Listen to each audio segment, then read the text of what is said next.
The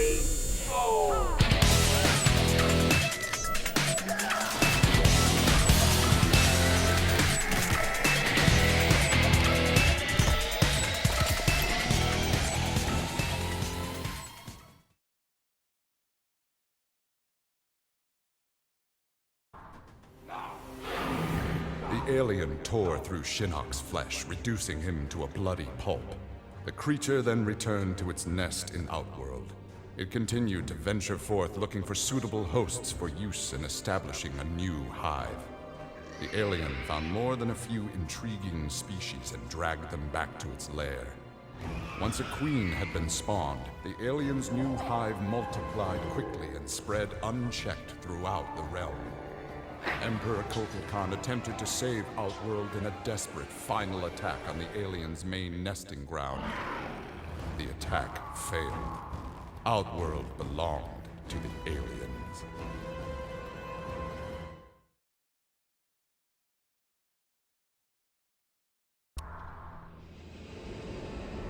Having learned that Outworld was now protected by the Mortal Kombat tournament, Bo' Rai Cho returned to defend his homeworld. He was no friend of Kotal Khan, but no realm deserved subjugation. Bo' Rai Cho began training Outworld warriors for the fight to come. With Bo' Rai Cho's fighting skills and leadership, Outworld repelled the Earthrealm aggressors. His former friend Raiden had been denied.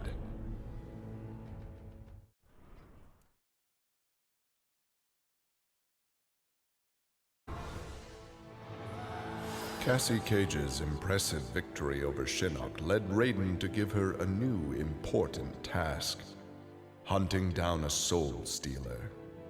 Cassie did not have to be told that the suspect could be a resurrected Shang Tsung. Having tracked him from the site of his last known assault, Cassie confronted the withered old man. He fought desperately but was ultimately defeated. As the old man lay dying before her, Cassie asked his name. With a mixture of sadness and relief, he whispered, "Shujinko."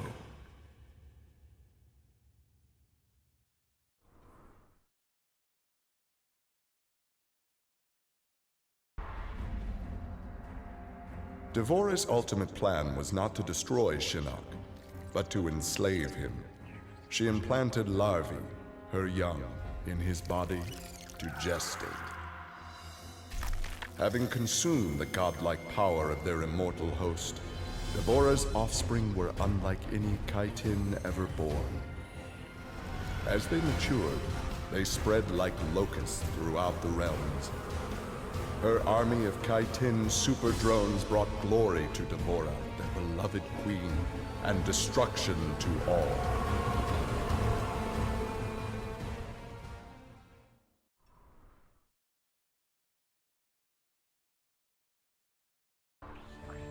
Alone once more, Ermac searched the labyrinthine corridors of Shao Kahn's old fortress, searching for the source of a faint voice calling to him. Suddenly, a wisp of dust brushed his chest, wrenching free one of his many souls. The dust took the form of a man who began to consume soul after soul. As the weakened Ermac stared helplessly, he recognized the mysterious figure. The sorcerer Shang Tsung, returned from death.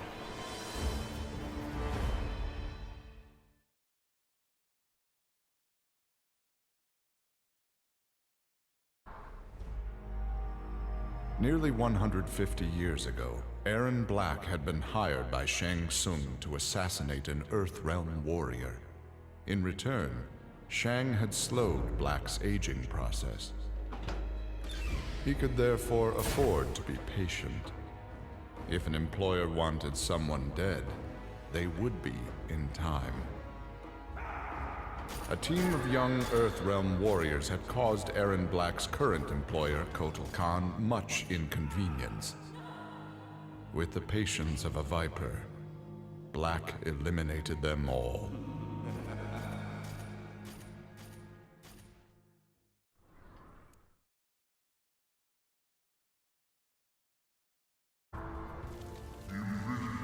many years, Farah and Tor were a symbiotic pair, as is natural with their species. But that bond was broken when Farah came of age and began the Great Transformation. Farah Tor returned to the Tarkatan Wastes, where Farah began her metamorphosis. The process took an agonizing 3 outworld years, during which time Tor withered and died. Now a brute, Farah will be chosen by a rider. A new symbiotic pairing will be forged, and new battles will be won.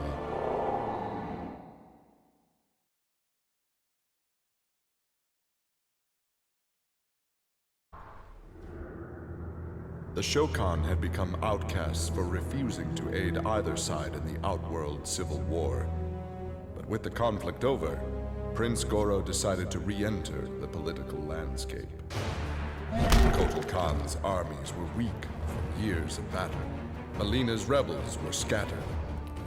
It was an easy matter for the Shokan to seize control. The newly crowned Emperor Goro had his rivals exterminated. No Ashtek, Kaitin, Edenian, or Tarkatan would usurp his throne.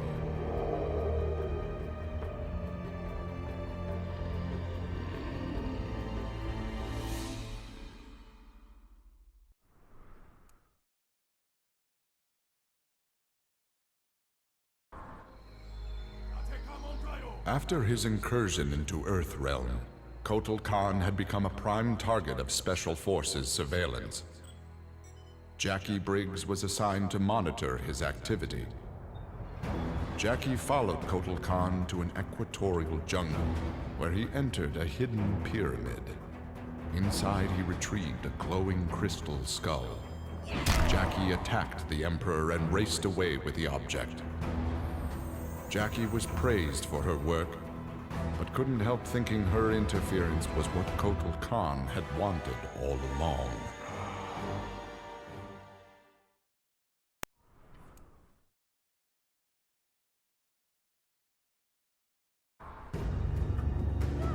Like Scorpion, Jason Voorhees was a revenant. A vengeful spirit returned to life. Hundreds had fallen victim to his bloodlust. Liu Kang, now ruler of the Netherrealm, took notice. An immortal killer like Jason would be useful in his plans for conquest. He drew Jason into the Netherrealm and offered him an endless bounty of slaughter, in return for his allegiance. Jason's simple reply was to destroy Liu Kang.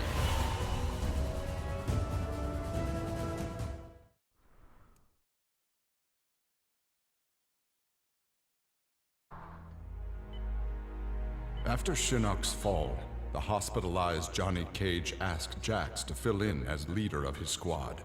Jax agreed. It was a chance to spend time with and protect Jackie. Boarding their transport after a routine mission, Jax's greatest fears were realized as the mercenary Aaron Black sprung from the cargo bay and fired on the young heroes. Fortunately for Jackie and company, Jax's quick reflexes and bulletproof arms deflected the assassin's rounds. Jax quickly subdued Black, then slipped into shock as a red stain engulfed his chest.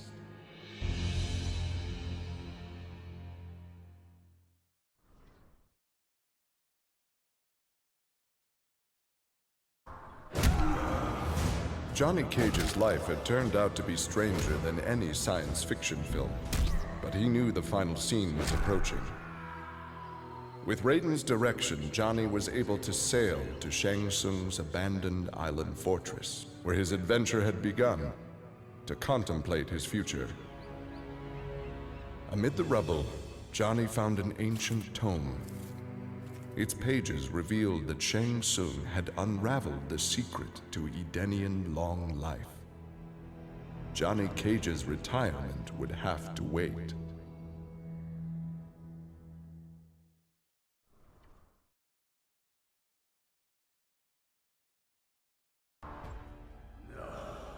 Kano had always been a survivor, but even he would one day succumb to fate. His ideals of ruthless terror would die with him, unless he could pass on his methods to a new generation. Combat, weapons, high-tech sabotage, torture, all would be part of the curriculum. But before his students could learn his techniques, Kano would beat the weakness out of them. They would understand, or die trying. Kano's first pupil? His own son. Class was now in session.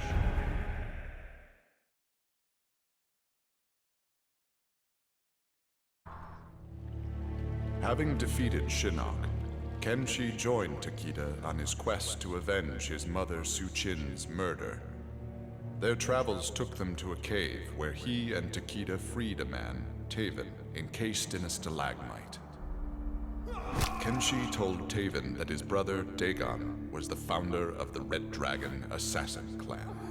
Dagon had not only murdered Suchin, but his and Taven's parents as well. Together, Kenshi, Takeda, and Taven lay siege to the Red Dragon base. Dagon fell victim to Kenshi's rage. Suchin's murder had been avenged.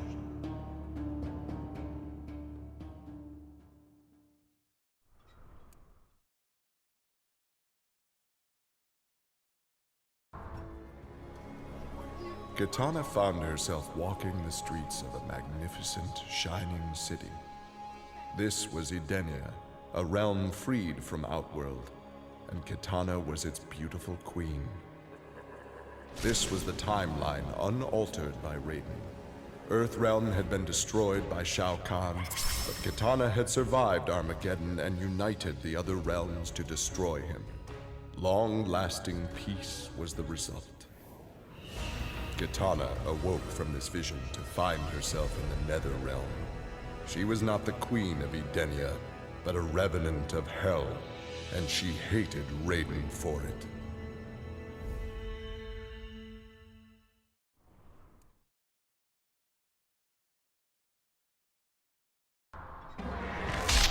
Kotal Khan returned to Outworld determined to rebuild his forces. But Raiden defeated him in a surprise attack and claimed dominion over Outworld. Desperate, the Emperor called upon the Elder Gods to aid in preserving his sovereignty. They granted his request, invoking the most sacred of contests. Now, once every decade, Kotal Khan must enlist his greatest defenders to face Raiden's challengers in mortal combat.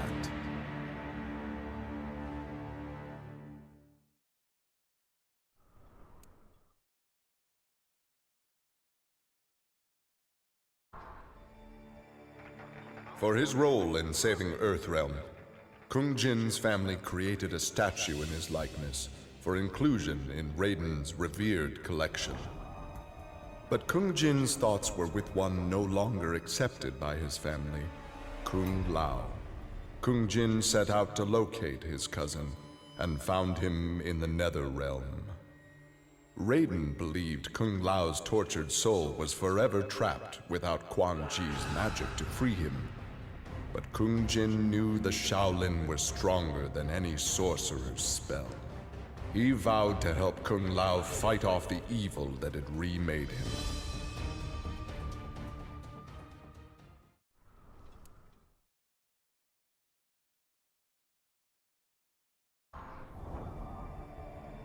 After Shinnok's defeat, Kung Lao found himself trapped in the Nether Realm, his soul corrupted by Quan Chi's dark magic.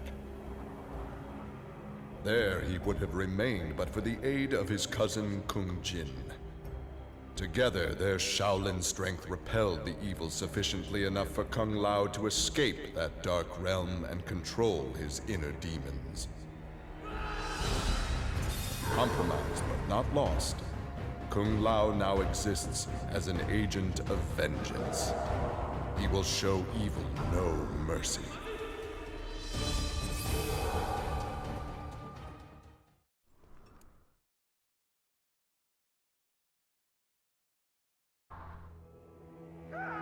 Leatherface had cut down the old man in the strange outfit. Maybe now that he was dead, the pretty yellow-haired gum-chewing girl would notice Leatherface. Putting on his fanciest mask, Leatherface found the army camp where the pretty girl could be found most days. He had to cut through a few guards and more than a few of her friends to get to her, but it was worth it. He pulled out the old man's face, which he'd saved for the girl as a present. The girl didn't want the present, and she wasn't being nice. So Leatherface chopped her into tiny pieces for Drayton to use in his chili.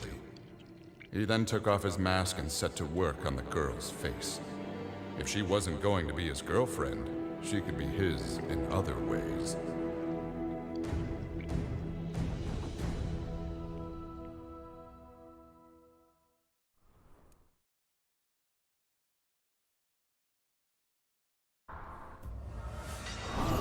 With Shinnok defeated, Liu Kang explored the Nether Realm, a world that, without Shinnok's controlling power, had descended into chaos. Liu Kang was no sorcerer or elder god, but his fighting skill was more than enough to beat Netherrealm's demons into submission. Liu Kang realized that Netherrealm was his for the taking, and that ruling appealed to him. He would assume Shinnok's throne and ponder the conquering of other realms.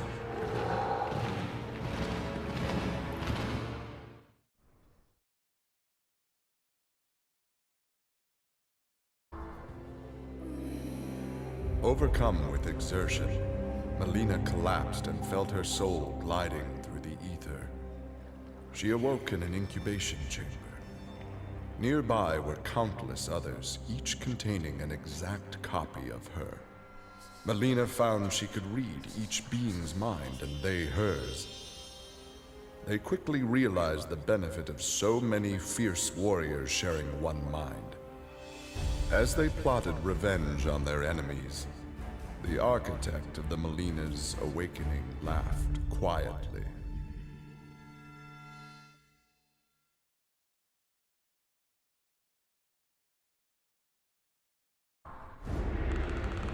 This world called Earth produced many worthy opponents, which made for excellent sport. Some possessed a power previously unknown to the Predator's race: sorcery. The Predator sought to harness this new power for use in his conquests. He analyzed a trophy from a recent battle and eventually discovered its secrets. With the power of sorcery, the Predator was unstoppable and decimated whole worlds single-handedly. He had become the apex predator.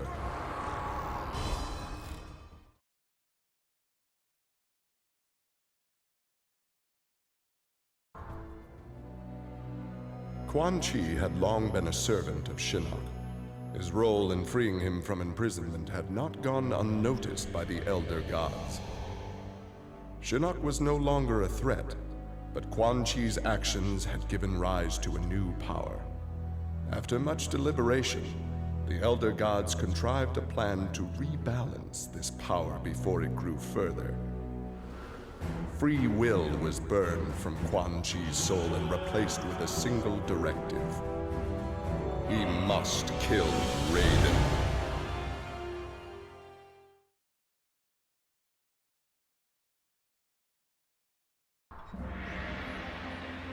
After millennia of fending off Earthrealm's enemies, Raiden began to wonder if defense was the best path to peace.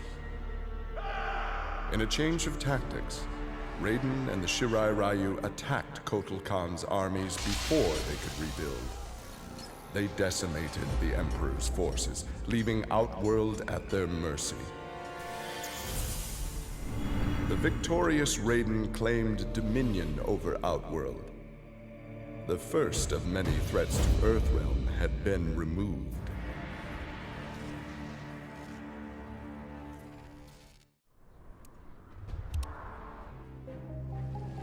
After Shinnok's defeat, Reptile was ordered to Earthrealm by Kotal Khan to assess the damage. Such intel could prove useful in future conflicts. Stumbling upon a collapsed cavern, exposed during the crisis, Reptile was shocked to see raptors emerging from within. Unlike the rest of his race, these raptors had never left Earthrealm for the doomed realm of Zaterra, and thus had remained safe and hidden. Alone no more, Reptile vowed to remain with his rediscovered people and reclaim their Earthrealm homeland.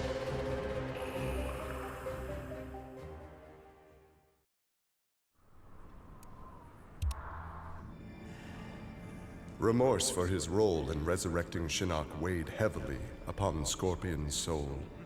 His desire for vengeance had brought Earthrealm to the brink of destruction. Scorpion offered to perform harakiri to atone for his offense. But Raiden suggested a more productive alternative. Instead of death, Raiden sentenced Scorpion to life. He imbued Scorpion with a small portion of the Jinsei's power, linking him to Earthrealm's essence. Scorpion and his Shirai Ryu clan would protect the Jinsei and Earthrealm forever.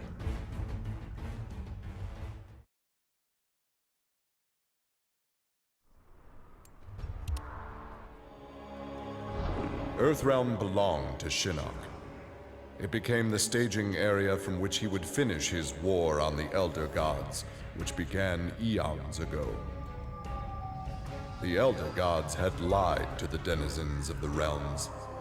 They were not individual beings, but merely parts of a greater collective known as the One Being.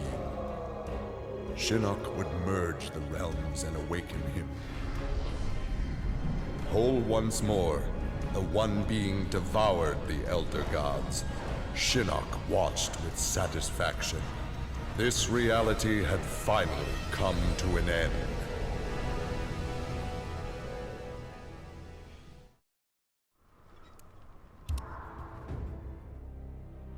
Exhausted by her ordeals, Sonya slipped into a deep sleep and began to dream. Kano held Jax and Cassie hostage. He made Sonya choose who would live and who would die. Seeing no way to free them both, she chose Cassie and screamed as Kano killed Jax before her eyes. Still screaming, she was awoken by Johnny. He had horrific news. Jax was dead by an assassin's bullet.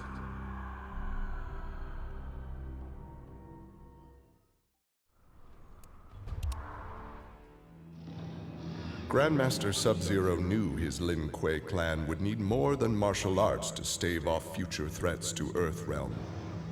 In the frozen reaches of Outworld, he found the answer. A female frost dragon with a clutch of eggs. With his ability to freeze, Sub-Zero hatched the dragonlings. They accepted their Lin Kuei masters and their training as combat mounts. With a force of dragon riders, the Lin Kuei's ferocity became legend. None dared risk conflict with Earthrealm.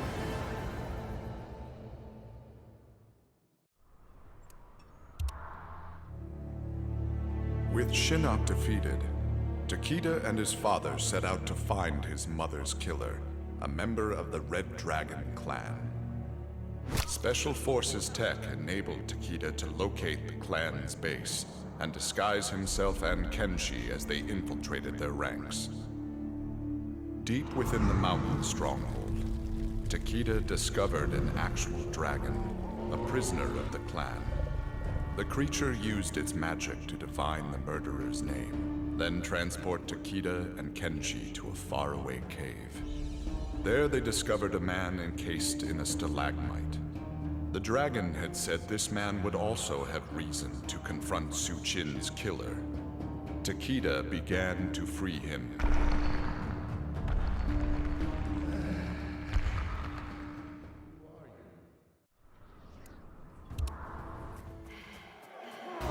With Melina executed, Tanya's dreams of a free Edenia seemed dead as well. She and the other rebels were fugitives from Kotal Khan's justice. Her fellow Edenian, Rain, had proved a powerful ally and a satisfactory consort, but he had become useless to her. In exchange for leniency, Tanya informed the Khan of Rain's whereabouts. Imprisoned, but alive, Tanya's plotting began anew.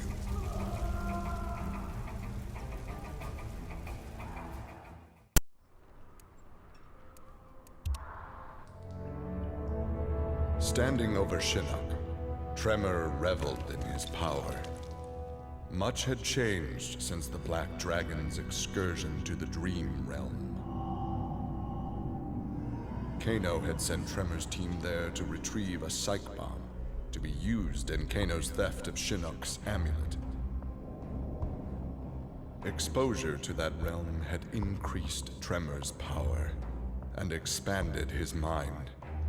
He would evolve into an Earth Elemental, a demigod whose power would rival that of Raiden and Fujin.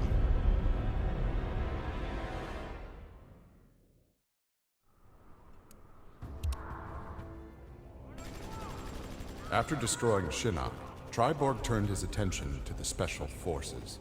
General Blade and the others fought valiantly, but their human weaknesses led to their inevitable defeat. Now with access to the SF computer network, Triborg used it to interface with the Lin Kuei storage drives from which he was spawned. He saved the brainwave data of dozens of his Lin Kuei brothers and sisters to the SF servers. The SF laboratories provided the materials necessary for Triborg to create cybernetic bodies for each one. Soon the downloads were complete. The Cyber Lin Kuei had been reformed. But because Sub-Zero had forever sullied the clan's name, Triborg decided to begin anew. He would henceforth be known as the leader of the deadliest clan in all the realms, the Takunin.